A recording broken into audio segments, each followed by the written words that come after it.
الحمدللہ وکفا والصلاة والسلام علی من لا نبی بعدہ اما بعد فاعوذ باللہ من الشیطان الرجیم بسم اللہ الرحمن الرحیم یا ایہا الذین آمنوا قوا انفسکم واہلیکم نارا صدق اللہ العظیم وصدق رسولنا بلاغ المبین ونحن علی ذلک لمن الشاہدین والشاکرین والحمد للہ رب العالمین ان اللہ وملائکتہ یصلون علی النبی یا ایہا الذین آمنوا صلوا علیہ وسلموا تسلیما۔ تمام احباب بلند آواز سے درود پاک پڑھیے۔ الصلاۃ والسلام علیک یا سیدی یا رسول اللہ وعلی آلک واصحابک یا سیدی یا حبیب اللہ۔ الصلاۃ والسلام علیک یا سیدی یا رحمۃ للعالمین وعلی آلک واصحابک یا سیدی یا خاتم النبیین۔ اللہم صل علی سیدنا ومولانا محمد معدن الجود والکرم وآلہ وصحبہ وبارک وسلم صلاۃ والسلام علیک یا سیدی یا رسول اللہ۔ تمام تعریفیں اللہ رب العزت کے لیے جس نے ہم سب کو توفیق ایمان سے مالا مال فرمایا ہے، اور ہر قسم کے درود و سلام نبی اکرم نور مجسم شفیع معظم آقائے کل ختم رسول دانائے سبل احمد مجتبی جناب حضرت محمد مصطفیٰ صلی اللہ تعالی علیہ وسلم کی ذات والا صفات کے لیے، جنہوں نے ہمیں رب رحمان کا رستہ اور اس کی بارگاہ کا قرب پانے کا طریقہ ارشاد فرمایا۔ عزیز دوستو، گفتگو کا عنوان ہے گھر کیسے بنتا ہے۔ سورہ تحریم کی ایک آیت کا کچھ حصہ میں نے آپ کے سامنے تلاوت کیا ہے۔ رب کائنات نے ارشاد فرمایا یا ایھا الذین آمنوا قوا انفسکم، اے ایمان والو اپنی جانوں کو بھی بچاؤ، واہلیکم اور اپنے گھر والوں کو بھی بچاؤ، نارا جہنم کی آگ سے۔ تمہاری یہ ذمہ داری ہے کہ جب تم ایک گھر کے نگران ہو، اور جب تم ایک گھر کے سربراہ ہو، اور جب ایک رعایا اگرچہ وہ مختصر ہی کیوں نہ ہو، اس رعایا کہ جب تم امیر ہو، تم نے خود اپنے آپ کو بھی اللہ کے احکامات کا پابند رکھنا ہے، اور اپنے گھر والوں کو بھی اللہ اور اس کے محبوب صلی اللہ علیہ وسلم کے بتائے ہوئے رستے پر چلنے کا حکم دینا ہے۔ حضرت فاروق اعظم رضی اللہ تعالیٰ عنہ فرماتے ہیں کہ میں نے پیارے حبیب صلی اللہ علیہ وسلم کی بارگاہ ناز میں عرض کیا، یا رسول اللہ صلی اللہ علیہ وسلم، بچانے والا تو اللہ ہے، ہم کس طرح اپنے گھر والوں کو جہنم کی آگ سے بچا سکتے ہیں؟ تو حضور علیہ السلام نے فرمایا، جن چیزوں کا اللہ تمہیں حکم دیتا جاتا ہے تم انہی چیزوں کا اپنے گھر والوں کو حکم دیتے جاؤ، تم انہی چیزوں کے حوالے سے اپنے گھر والوں سے پابندی کرواتے جاؤ، تو گویا تم نے ہی اپنے گھر والوں کو جہنم کی آگ سے بچا لیا۔ دوستو، گھر اینٹوں کی چار دیواری کو نہیں کہتے، گھر اچھی بلڈنگ کو نہیں کہتے، گھر اس کو کہتے ہیں جو سکون کی جگہ ہوتا ہے۔ گھر کا ایک معنی عربی میں مسکن کے بھی آتے ہیں، اور مسکن کا ایک معنی سکون کے بھی ہے۔ گھر اس جگہ کو کہتے ہیں جہاں انسان کو اللہ سکون عطا فرماتا ہے۔ گھر وہ جگہ ہوتی ہے جہاں اللہ تبارک و تعالی اپنے بندوں کی افزائش نسل کا بندوبست کرتا ہے، جہاں سے پھول کھلتے ہیں، کلیاں چٹکتی ہیں۔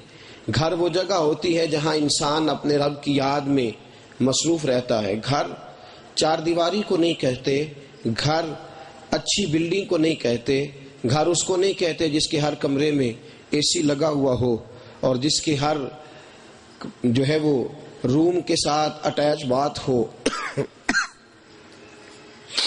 اور جس میں درود پاک پڑھیے الصلاۃ والسلام.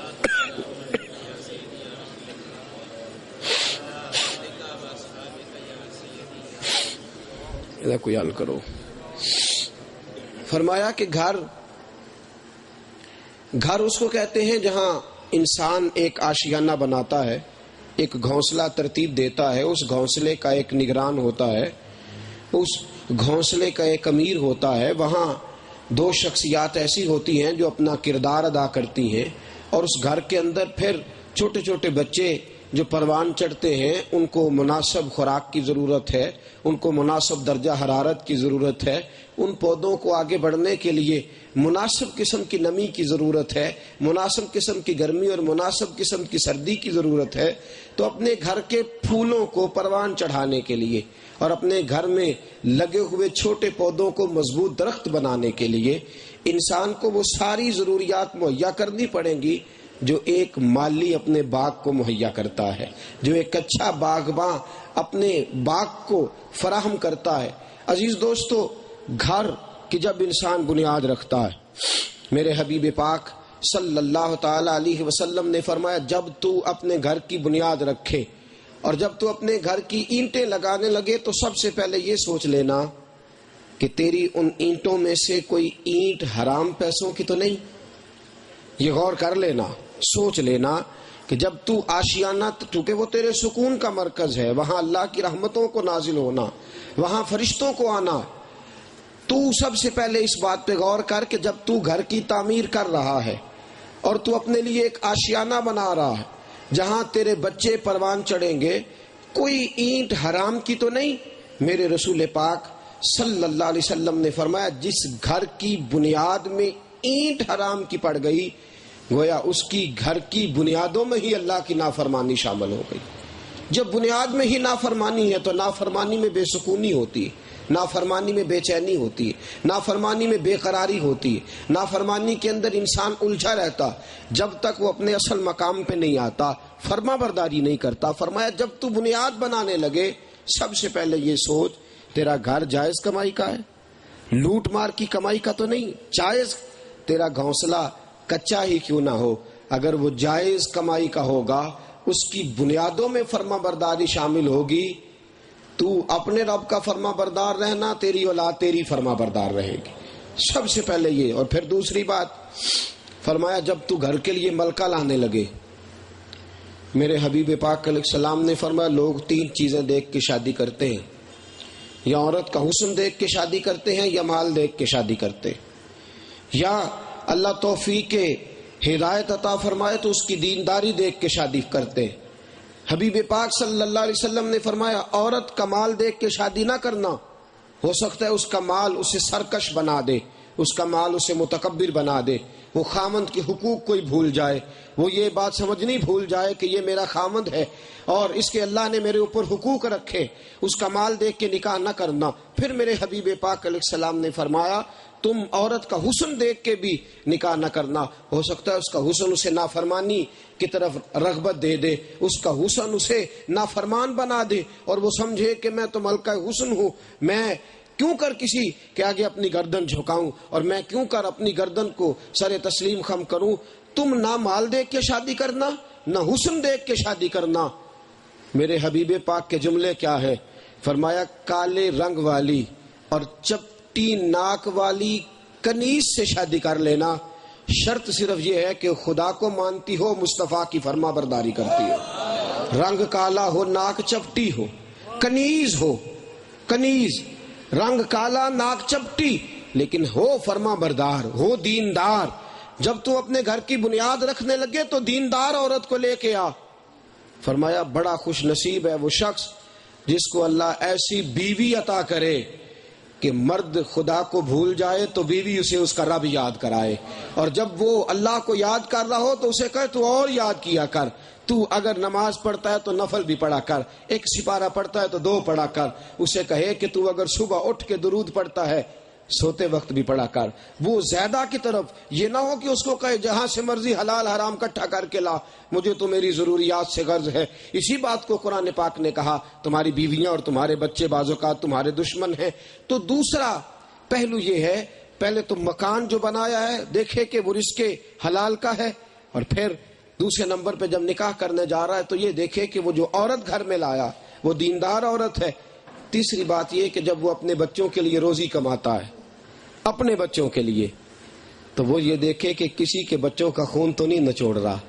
جب اپنے بچوں کے لیے کپڑے لے کے آتا ہے تو یہ دیکھے کسی غریب کے بچوں کے تن سے میں نے کپڑا چھین تو نہیں لیا. جب وہ اپنے گھر میں روٹی اور سالن اور سبزی کا بندوبست کرتا ہے تو یہ ضرور سوچے کہ میں نے کسی کے منہ سے نوالا چھینا تو نہیں. میرے حبیب پاک صلی اللہ تعالی علیہ وسلم نے فرمایا جو اپنے بچوں کے لیے رزق حلال کمانے نکلا، شام کو تھک گیا اور تھک کے چارپائی پہ لیٹا، اس کے وجود میں دردیں شروع ہوئیں، اس کو تھکاوٹ نے نڈھال کر دیا. فرمایا اپنے ہی بچوں کے لیے اپنے ہی فائدے کے لیے روٹی کما رہا تھا لیکن رزق حلال کے لیے تھک گیا ہے. تو رب فرماتا ہے یہ گھر بنانے کے لیے تھکا ہے، یہ بچے پالنے کے لیے تھکا ہے، حرام سے بچا ہے. فرشتوں گواہ ہو جاؤ میں نے اس تھکاوٹ پر ہی اس کے لیے جنت کی ٹکٹ جاری فرما دی ہے. اس تھکاوٹ پر میں نے جنت کی ٹکٹ دے دی ہے، اس لیے کہ رزق حلال کے لیے تھکا، حرام نہیں اس نے اکٹھا کیا. میرے عزیز یاد رکھیے گا جب تک رزق حلال نہیں جب تک رسول پاک صلی اللہ تعالی علیہ وسلم نے ارشاد فرمایا، حبیب پاک علیہ السلام فرماتے قیامت کے دن پہاڑ جتنی نیکیاں ہوں گی ایک آدمی کی. پہاڑ، اور پہاڑ کون سا؟ فرمایا احد پہاڑ، 6-7 کلومیٹر کا پہاڑ ہے احد کا پہاڑ. فرمایا احد پہاڑ جتنی نیکیاں لے کے آئے گا ایک شخص، ایک ہی کوتاہی ہوگی کہ اس نے اپنے گھر والوں کو رزق حرام کھلایا. باقی اس کے پاس ساری خیر ہے، نمازیں ہیں، روزے ہیں، تراویح ہے، تلاوت قرآن ہے، ذکر کی لذت ہے، جہاد ہے، حج ہے، عمرے ہیں. ایک ہی نقص ہے، رزق حرام اکٹھا کر کے اپنے گھر والوں کے منہ میں جا کے نوالے دیتا تھا. فرمایا رزق حرام کا گناہ صرف اس نے کیا ہے، اس نے اپنا گھر حرام سے تعمیر کیا ہے، اس نے اپنے بچوں کے پیٹ کو حرام سے پالا ہے. رسول کریم صلی اللہ علیہ وسلم فرماتے ہیں جب اللہ کی بارگاہ میں کھڑا کیا جائے گا تو رب فرمائے گا تیری احد پہاڑ کے برابر نیکیاں ہیں. حالانکہ اللہ سارا جانتا ہے، سارا کچھ اس کے علم میں ہے، وہ علیم بذات الصدور. رب فرمائے گا تیری پہاڑ احد پہاڑ جتنی نیکیاں ہیں، جا جنت میں چلا جا. حبیب پاک فرماتے ہیں وہ جانے ہی لگا تھا کہ اس کا بیٹا کھڑا ہو گیا. اس نے کہا مولا میں تو نہیں جانے دوں گا، میں اپنے ہی باپ کو، یہ میرا باپ ہے لیکن میں نہیں جنت میں جانے دیتا. خود نماز پڑھتا رہا اور میں چارپائی پہ سویا رہا. اے اللہ خود یہ مسجد میں گیا اور مجھے یہ گھر کی چار دیواری میں چھوڑ گیا. میں تو چھوٹا تھا، میں کمزور تھا، اے اللہ میں ناسمجھ تھا، مجھے کیا پتا روٹی کہاں سے آئی. اس کی ذمہ داری تھی. اس نے جب بھی کھلایا مجھے رزق حرام کا لقمہ کھلایا. جب بھی میرے گوشت کو اس نے حرام سے پالا، وہاں تقوی کا نور نہ آ سکا، وہاں عبادت کی لذت پیدا نہ ہو سکی، وہاں شعور اسلامیہ بیدار نہ ہو سکا. اے اللہ اس نے مجھے رزق حرام کھلایا، اس نے مجھے نماز کی تاکید کا حکم نہ دیا، اس نے مجھے تقوی کی طرف کبھی مبذول نہ کیا. میں نے کام نہ کیا تو مجھے 2 تھپڑ اس نے لگا دیے، اور میں نے نماز نہ پڑھی تو کبھی خیال ہی نہ گیا. حالانکہ میرے حبیب نے یہ تو فرمایا نہیں کہ بچہ کام نہ کرے تو مارو، یہ تو فرمایا ہی نہیں کہ پیسے نہ دو تو مارو. میرے حبیب نے فرمایا بچہ 7 سال کا ہو جائے تو مسجد ساتھ لے کے جاؤ. یہ نہیں فرمایا بھیج دو مسجد اور تم سو جاؤ گھر میں. 7 سال کا بچہ ہو جائے انگلی تھامو ساتھ لے کے جاؤ، اور 10 سال کا نماز نہ پڑھے تو مار کے نماز پڑھاؤ. 10 سال کا بچہ مارتے ہیں ہم، بچوں کو مارتے ہیں اگر ہمیں نیند میں جگا دے تو، مارتے ہیں بچوں کو کمائی نہ کرے تو، مارتے ہیں بچوں کو ہمارا کہنا نہ مانے. اللہ کا کہنا نہ مانے تو ہم نہیں مارتے. اس کا نقصان یہ ہوتا ہے کہ پھر وہ اللہ کے نافرمان ہوتے ہوتے ہمارے بھی ہو جاتے. کہتے یا اللہ اس نے مجھے رزق حرام کھلایا، تیرے احکامات کی پابندی کی تاکید نہیں کی. اللہ فرمائے کہ بھائی تیری غلطیوں کی وجہ سے تیرا بیٹا جہنم کا سزاوار ہوا ہے. بیٹے اے اس باپ کے بیٹے اب تو اس طرح کر، اس کے نیکیوں کے خزانے میں سے اپنے حصے کی نیکیاں لے جا. بیٹا اٹھتا ہے اور باپ کی ان نیکیوں میں سے اپنا حصہ وصول کر کے جنت میں چلا جاتا. ابھی بھی نیکیاں ہیں، جا سکتا ہے جنت میں. جانے ہی لگا تھا، بیٹی کھڑی ہو گئی، یا اللہ مجھے بھی رزق حرام کھلایا اس نے. کپڑے لا کے دیے، یہ کبھی نہیں پوچھا کہ بیٹی پردے کی پابندی بھی کرتی ہے کہ نہیں. بیٹی تو لباس پہنتی ہے تو شرعی تقاضے پورے کرتی ہے کہ نہیں. تو بازار میں نکلتی ہے تو کیا تو بازار کی زینت بننے کے لیے نکلتی ہے یا ضرورت کی چیزیں لانے کو نکلتی ہے؟ بیٹی کہے گی مولا یہ مجھے عیش تو کراتا رہا، رزق حرام بھی کھلاتا رہا، پابندی اسلامیہ کا درس نہ دیا. بیٹی بھی نیکیاں لے گئی، پھر بیوی بھی نیکیاں لے گئی. احد پہاڑ کے برابر نیکیاں تھیں. گھر والے، اپنے ہی گھر والے، اپنے ہی اہل والے نیکیاں لے گئے اور اس کے پاس کچھ نہ بچا. میرے حبیب پاک فرماتے ہیں رب فرمائے گا یہ وہ بد نصیب ہے، احد پہاڑ کے برابر نیکیاں لایا تھا لیکن گھر بنایا نہیں ٹھیک. اس نے اپنے گھرانے کی تشکیل میں کردار ٹھیک نہیں کیا. اللہ کے حبیب فرماتے ہیں گھر والوں کو صحیح اسلامی تربیت نہ کرنے کی وجہ سے اللہ اس باپ کو جہنم کے اندر داخل فرما دے گا. میرے عزیزو غور کرنے کا مقام ہے، سوچنے کا مقام ہے. بچے تیرے ہیں، تجھے ان سے بڑا پیار ہے. اگر تو آج کہتا ہے بھوکے ہیں مجھے بڑا پیار ہے، اس وقت تجھے پیار آتا ہے، لیکن اگر جہنم میں جلنے لگیں گے پھر پیار نہیں آئے گا. آج تجھے پیار آتا ہے کہ بچے میرے کپڑوں کے لیے دوسروں کی طرف کیوں دیکھیں، آج تجھے محبت آتی ہے، اور کل اگر صبح قیامت وہ اپنے گناہوں کی وجہ سے معاشرے کے سامنے ننگے کر دیے گئے، بے آبرو کر دیے گئے، تو پھر تجھے تکلیف نہیں ہوگی. تو آج کی رسوائی سے انہیں بچاتا ہے اور تیرے حبیب نے فرمایا تو قیامت کی رسوائی سے انہیں محفوظ کر.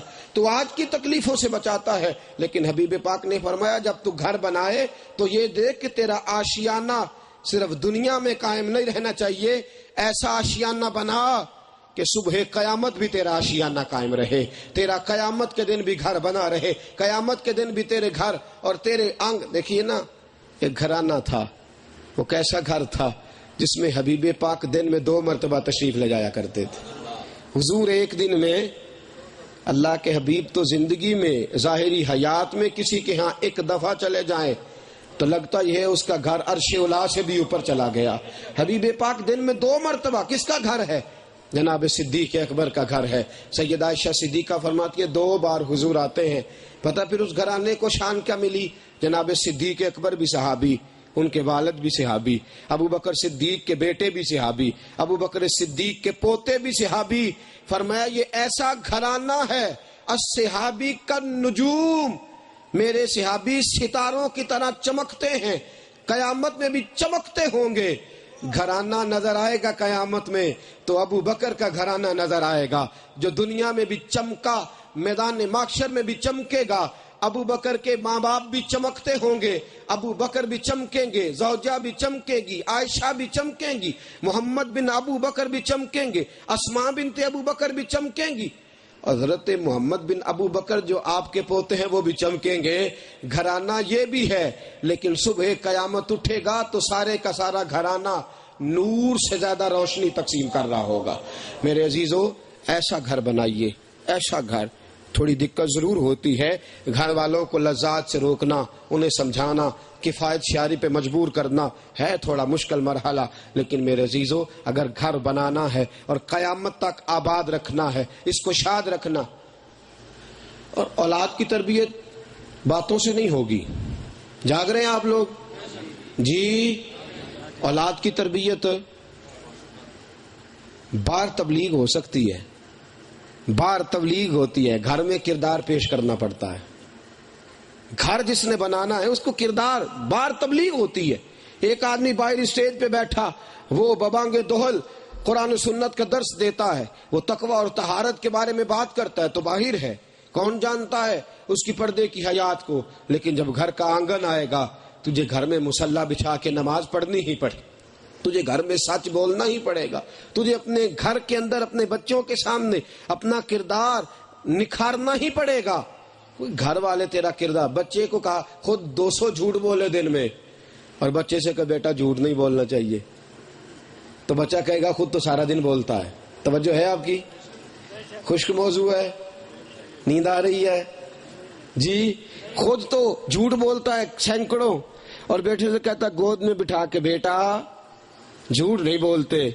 تو اب بیٹا کیسے اس کی بات تسلیم کرے؟ وہ کوئی اتنا ہی برا ہوتا تو ابا جی پہلے آپ ہی چھوڑ دیتے.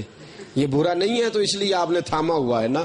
بیٹے سے کہا جا بیٹا کسی سے جھگڑا نہیں کرنا، اور خود سارا دن بیوی سے جھگڑا کرتا رہے، خود سارا دن پڑوسیوں سے لڑتا رہے، خود سارا دن جس کا ٹیلی فون آئے اس کو ڈانٹ دے، تو بچے کیا اثر قبول کریں گے؟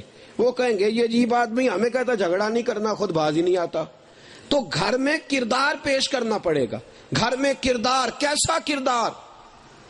اعلی حضرت فاضل بریلوی رحمت اللہ تعالی علیہ، اعلی حضرت نے ایک دن اپنی بیوی کو بلایا اور کہنے لگی اللہ کی بندی تو نے ساری زندگی میرے ساتھ بتا دی ہے، میں نے تجھے اعلیٰ کپڑے خرید کے نہیں دیے، میں تجھے کہیں گھمانے لے کے نہیں جا سکا، میری ساری زندگی دین کی اشاعت میں تبلیغ میں گزر گئی اور تو ساری زندگی میری سپورٹ کرتی رہی، تو نے بھی کبھی مطالبہ نہیں کیا، بتا تو صحیح کوئی تیرا مطالبہ، کوئی تیرے دل میں خواہش رہ گئی ہو میں تیری پوری کر دوں. عزیزو بڑی عجیب بات سنیے گا اور عجیب منظر دیکھیے گا. یہ بھی ایک گھرانہ ہے، یہ بھی ایک گھرانہ ہے جس گھرانے کا بڑا بیٹا حجت الاسلام ہے اور چھوٹا بیٹا مفتی اعظم ہند ہے، جس گھرانے کا پوتا مفسر اعظم ہندوستان ہے. یہ بھی ایک گھرانہ ہے. اس گھرانے کی ملکہ کو اعلیٰ حضرت فاضل بریلوی فرماتے ہیں بتا کوئی خواہش ہو، کوئی بات ہو میں پوری کر دوں. بی بی بول کے کیا کہتی ہے؟ کہتی حضرت جی آپ نے آج پوچھ ہی لیا ہے تو میں ضرور بتاؤں گی. ایک خواہش مچلتی ہے، ایک چیز ہے جو میرے اندر چٹکیاں بھرتی ہے، بڑے دنوں سے سوچتی ہوں، جرت نہیں کرتی تھی. اعلیٰ حضرت رحمت اللہ علیہ فرمانے لگے وہ خواہش کیا ہے؟ تو بی بی عرض کرتی ہے آپ اللہ کی بارگاہ میں میری بخشش کی دعا کر دیں. اللہ کی بارگاہ میں نے آپ کے صبح اور شاموں کو دیکھا ہے، میں نے آپ کی دوپہر اور سپہر کو دیکھا ہے، میں نے آپ کا ظاہر اور باطن کو گھورا ہے، میں نے پرکھا ہے، میں نے جانچا ہے آپ خیر ہی خیر ہیں، کرم ہی کرم ہیں، تقوی ہی تقوی ہیں، خوف خدا کا مجسمہ ہیں. آپ اللہ کی بارگاہ میں دعا کر دیں اللہ میرے گناہوں کی بخشش فرما دے، اللہ مجھے معاف کر دے. یہ بھی ایک گھرانہ ہے جس گھرانے کے لوگ ایک دوسرے سے دعائیں کرا رہے ہیں. میں نے اپنے والد گرامی مرحوم کو دیکھا، اپنی اماں جی مرحومہ کو دیکھا. ایک بات میں نے سیکھی اپنے گھر سے، ماں کی گود پہلی درسگاہ ہوتی ہے. یہ جو بچے نافرمان ہوتے ہیں نا ماں باپ کے، اس میں ماں باپ کا بھی کچھ کردار ہوتا ہے. ناراض نہ ہوئیے گا، یہ صحیح بات عرض کر رہا ہوں، ماں باپ کا بھی کردار ہوتا ہے. جب کہے گی نا ماں اپنے بچے سے، جس طرح خاوند سے کہتی ہے تیرے پاس میں کبھی نہ رہتی، بچوں کی وجہ سے رہ رہی ہوں، اسی طرح اپنے بچوں کو بھی سکھاتی ہے. ان کو کہتی ہے کہ میں تو بڑی اعلیٰ گھرانے سے آئی تھی، اپنے گھر میں بڑی سکھی تھی، تمہارا باپ بڑے ظلم کرتا تھا، میں نے تو تمہاری وجہ سے زندگی ساری گزار دی. تو جب ماں کہہ رہی ہے باپ ظالم ہے تو بچے باپ کی خدمت کریں گے یا نفرت کریں گے؟ بولیے نا. ماں کہہ رہی ہے تمہارا باپ ظالم تھا، میرے ساتھ ظلم کیے ساری زندگی، میں تو تمہاری وجہ سے بیٹھی رہی. اب ابا جی بچوں کو کیا درس دیتے ہیں؟ ابا جی بچوں کو کہتے ہیں بیٹا تمہاری ماں بڑی نافرمان تھی، بڑی سخت مزاج تھی، عقل دانش بینش سے اس کا دور کا بھی واسطہ نہیں تھا، لیکن میرے آنگن میں تم 2-3 پھول کھیل آئے تھے، میں نے کہا کہ نہیں ماں لاؤں گا تو تم بگڑ جاؤ گے، تمہارا پتہ نہیں کیا، میں تو تمہاری وجہ سے خاموش رہا اور میں نے اپنی زندگی کے سکھ تمہارے لیے برباد کر دیے. وہ کہتی ہے تمہارا ابا ٹھیک نہیں تھا، ابا جی کہتے ہیں تمہاری اماں ٹھیک نہیں تھی، بچے کہتے ہیں تم دونوں ٹھیک نہیں ہو. بات ختم ہو گئی. وہ کہتے ہیں نہ تم ٹھیک ہو نہ وہ ٹھیک ہے. میں نے اپنے گھر سے کیا سیکھا؟ اماں جی مرحومہ والد صاحب کے بارے میں کیا فرمایا کرتی تھی؟ کہتی تھی بیٹا خیال کیا کرو، جایا کرو اپنے والد کے ساتھ، اس نے ساری زندگی تمہارے لیے مزدوری کی ہے، میں نے اس کے ہاتھوں پہ چھالے ہی دیکھے ہیں، میں نے اسے ہمیشہ تکلیف میں ہی دیکھا ہے، اس نے پھٹے پرانے ہی کپڑے پہنے ہیں، اس نے سادہ ہی وقت گزارا ہے، تمہارے لیے جان جوکھم میں ڈال کے رکھی ہے، بیٹا جایا کرو، خیال کیا کرو. اب اس وقت میں تو تمہیں ان کی فرما برداری کرنا چاہیے.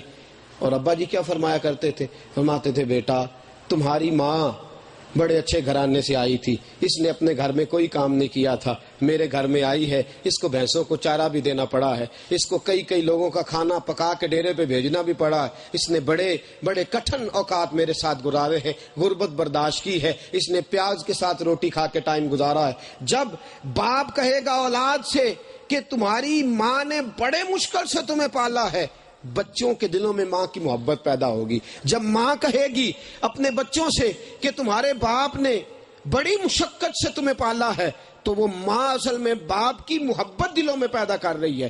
یاد رکھیے گا، اگر بچے باپ کے فرما بردار ہوں گے تو ماں کی وجہ سے ہوں گے، اور اگر بچے ماں سے محبت کریں گے تو باپ کی وجہ سے کریں گے۔ میں نے وہ گھرانے دیکھے ہیں جن میں بچے اپنے باپ کی عزت نہیں کرتے اس لیے کہ بیوی اپنے شوہر کی عزت نہیں کرتی، بچے اس لیے اپنی ماں سے پیار نہیں کرتے کہ شوہر اپنی بیوی کا خیال نہیں کرتا۔ گھر تب بنے گا، گھرانہ تب بنے گا، آشیانہ تب قائم رہے گا جب ماں باپ خود ایک دوسرے کی عزت کریں گے، خود ایک دوسرے کو قابل قدر جگہ فراہم کریں گے۔ خود جب ہم شکوے ہی کرتے رہیں گے، سنیے ایک بات، حضرت ابراہیم کے گھر میں حضرت اسماعیل پیدا ہوئے، اللہ کا فیصلہ آ گیا، ابراہیم بیٹے کو چھوڑا، چند دنوں کا بچہ، یا کچھ لوگوں نے لکھا ہے چند مہینوں کا بچہ، جناب ابراہیم خلیل اللہ علیہ السلام گئے، چھوڑ آئے، کہاں؟ جہاں نہ پانی ہے، نہ سبزہ ہے، نہ کوئی آبادی ہے، نہ وہاں کوئی کھانے کی چیز ہے، جناب ابراہیم چھوڑ آئے۔ کتنے سالوں کے بعد پلٹ کے گئے؟ 13 سالوں کے بعد۔ 13 سال کے بعد باپ گیا۔ اب ماں کہہ سکتی تھی نا بیٹا تیرا باپ تو چھوڑ گیا تھا، پلٹ کے خبر ہی نہیں لی، اس نے کبھی ہمیں پوچھا ہی نہیں بھوکے ہو، کچھ کھایا کہ نہیں کھایا، کچھ پہنا کہ نہیں پہنا، 13 سال خبر نہیں لی۔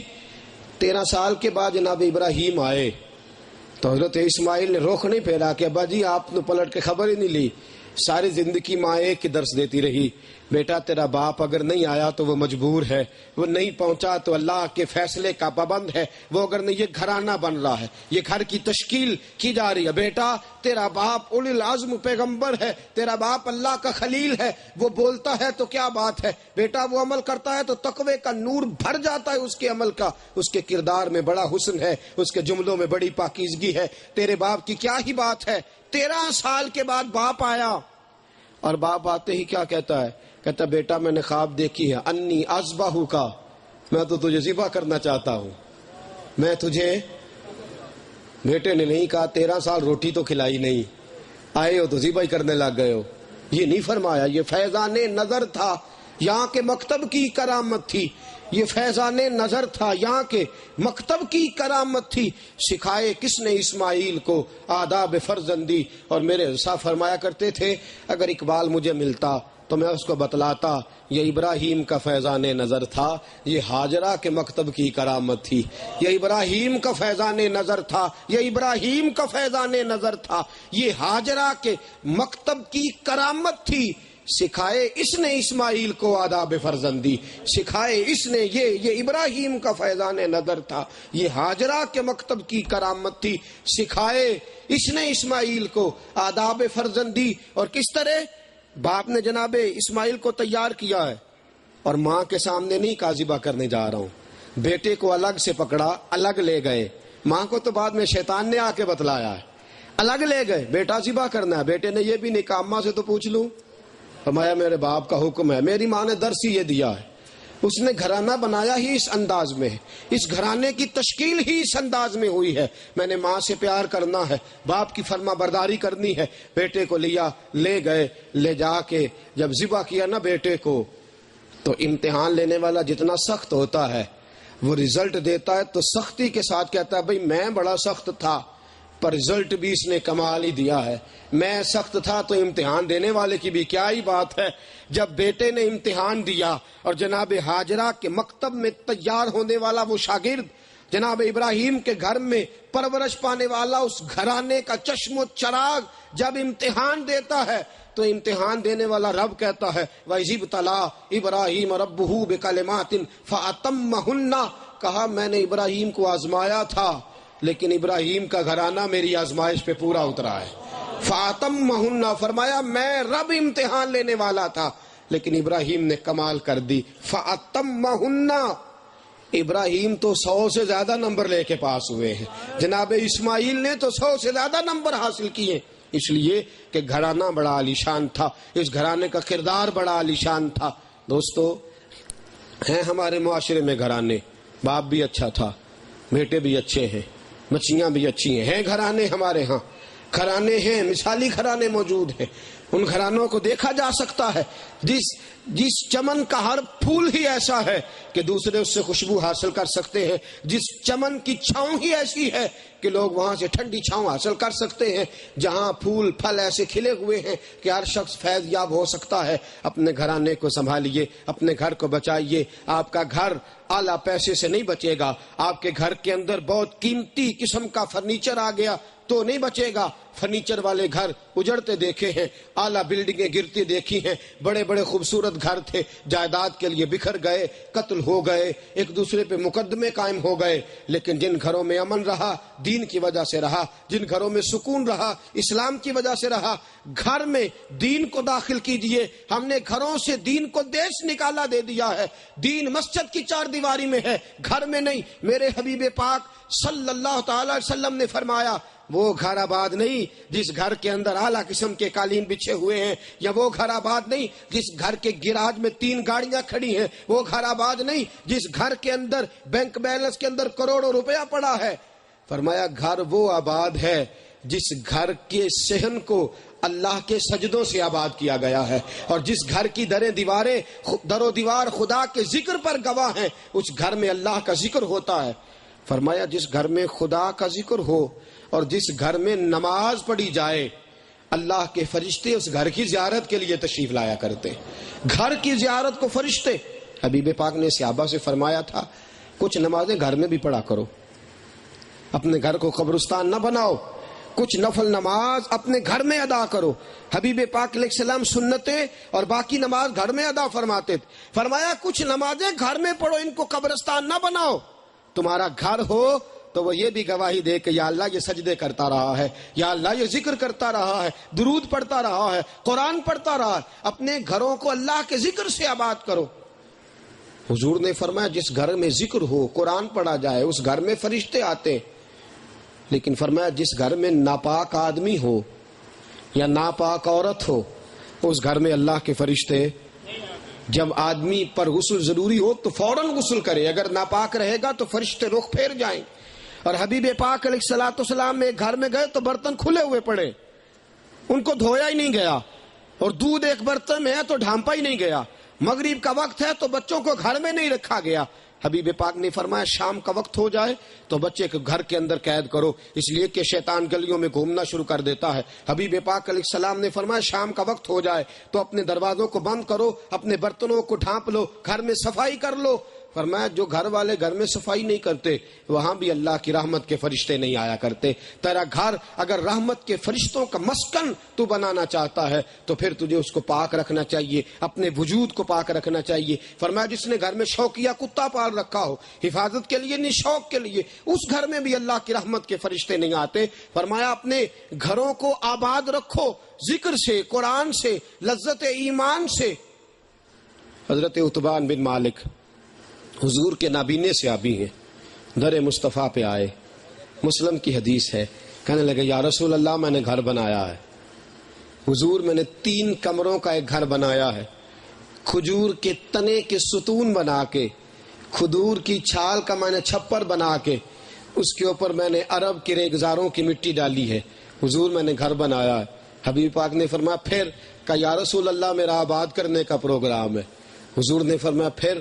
عرض کی حضور نظر کرم فرماؤ، اگر میرے گھر آ کے 2 رکعتیں نماز پڑھ دو، آپ ایک بار سجدے کرنا، میں قیامت تک اس جگہ سجدے ہی کرتا رہوں گا، جب تک میری زندگی ہوگی وہاں سجدے۔ حضور ایک بار آئیے نا، یہ بھی ایک گھر ہے، یہ بھی ایک گھرانہ ہے۔ حبیب پاک نے فرمایا کل ظہر کے بعد آؤں گا، ابو بکر صدیق ساتھ ہے، عثمان غنی ساتھ ہے، طلحہ و زبیر ساتھ ہیں، رضوان اللہ تعالی مجمعین، یہ بھی ایک گھرانہ ہے۔ میرے حبیب پاک چلے ہیں اس گھر کی طرف، نابینا صحابی ہے، حضور گھر میں پہنچے، صحابی نے کیا کیا، حبیب پاک صلی اللہ تعالی علیہ وسلم کو آتے دیکھا تو اس نے اعلان کیا کرنا شروع کیا، جس طرح انسان کسی خوشی کو دیکھ کر اس کو یوں لگتا ہے کہ جیسے مجھ سے سنبھالی نہیں جائے گی۔ حضور کو آتے دیکھا تو نابینا آدمی ہے، کسی نے بتلایا حضور آ رہے ہیں، اب اپنی گلی میں شور کرنا شروع کر دیا، کہنے لگا لوگوں مجھے مبارک دو، کائنات میں جو سب سے معزز ہے وہ آج میرا مہمان بننے جا رہا ہے، جو سب سے معزز ہے وہ میرا۔ اللہ کے حبیب گھر گئے، حضور کے جانے کی خوشی میں اس شخص نے سارے محلے کی دعوت بھی پکائی. میرے حبیب پاک نے 2 رکعتیں نماز ادا کی. صحابی نے وہاں ساری زندگی نماز پڑھنے کی. یہ بھی ایک گھرانہ ہے, ایک وہ بھی گھرانہ تھا. میرے حبیب پاک گزرے. وہ گھر کس کا ہے؟ حضرت عباس کا, حضور کے چچا کا. حبیب پاک گلی سے گزرے, ایک گھرانہ ہے حضرت عباس کا گھرانہ.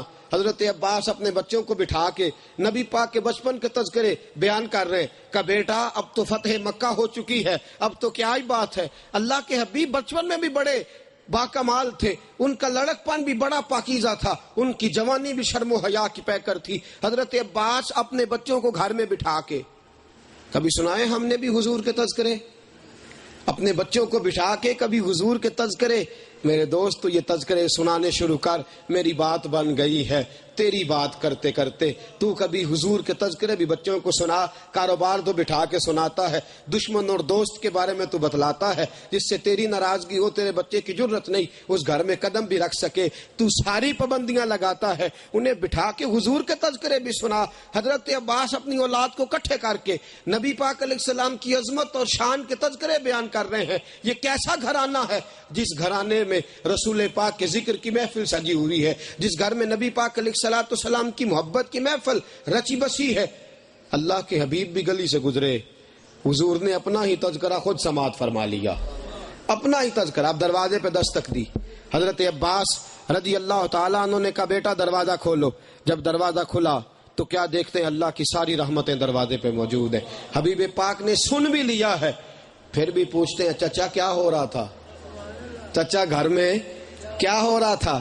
رسول پاک نے فرمایا میں اپنے گھرانے کو بٹھا کے عظمت مصطفیٰ بیان کر رہا تھا, جمال مصطفیٰ بیان کر رہا تھا, صورت و سیرت نبوی کے تذکرے ہو رہے تھے صلی اللہ علیہ وسلم. حبیب پاک نے فرمایا چچا حلت لکم شفاعتی, تمہارا یہ عمل مجھے اتنا پسند آیا ہے, میرا وعدہ ہے تمہاری اور تمہارے سارے گھرانے کی قیامت کے دن میں سفارش کروں گا.